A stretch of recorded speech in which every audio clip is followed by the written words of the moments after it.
Meil inimestel on kombeks luua ennast läbi lugude ehk siis narratiivide.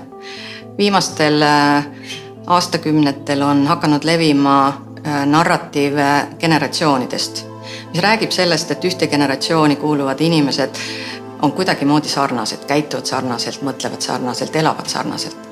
Ilmselt on kõigile tuttavad sellised terminid nagu X-generatsioon ja Y-generatsioon, võib-olla isegi Z-generatsioon. Me teame mõistet nagu milleeniumi lapsed ja oleme kuulnud, mis on babybuumerid. Mõtelgem aga ennast korraks hoopiski Indiasse. Kõik me teame, et seal siiamaani kehtib tuntud kastisüsteem, mis iseenesest nagu määrab inimese eluviisi lähtuvalt siis sellest, kus ta sünnib ja kelleks ta sünnib ja need inimesed, kes sünnivad välja tõugatute klassi, neil ei ole võimalusi, et oma elus edasi liikuda. Nii nagu võib-olla nendel, kes sünnivad preestrite kasti, kes on välja valitud ja saavad ennast arendada ja olla valitsejad ühiskonnas. Meie jaoks see süsteem tundub ebaõiglane, võib-olla isegi vägivaldne.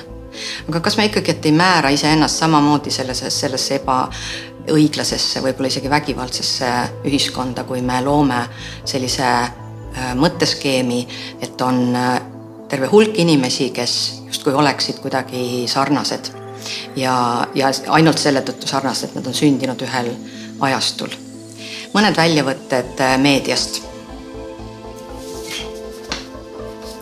Buumerid purustasid meie majanduse ega hooli tulevikust.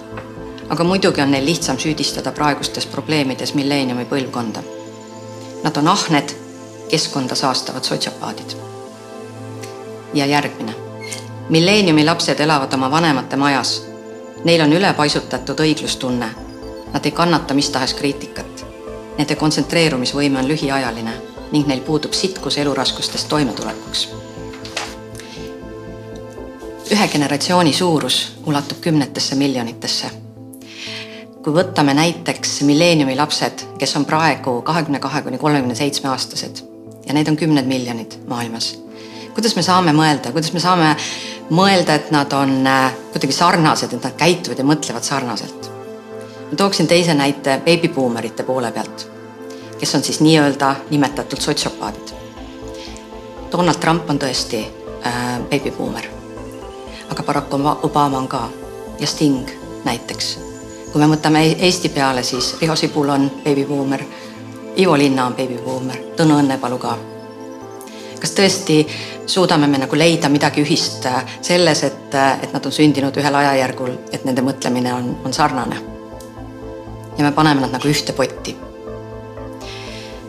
Sotsiaalteadlased, meedia, meie kõik võiksime ja peaksime proovima vältida lihtsustatud eelarvamuste põhjal toimivaid mõttemustreid, mis on halvustavad, süüdistavad, tekitavad musti lambaid.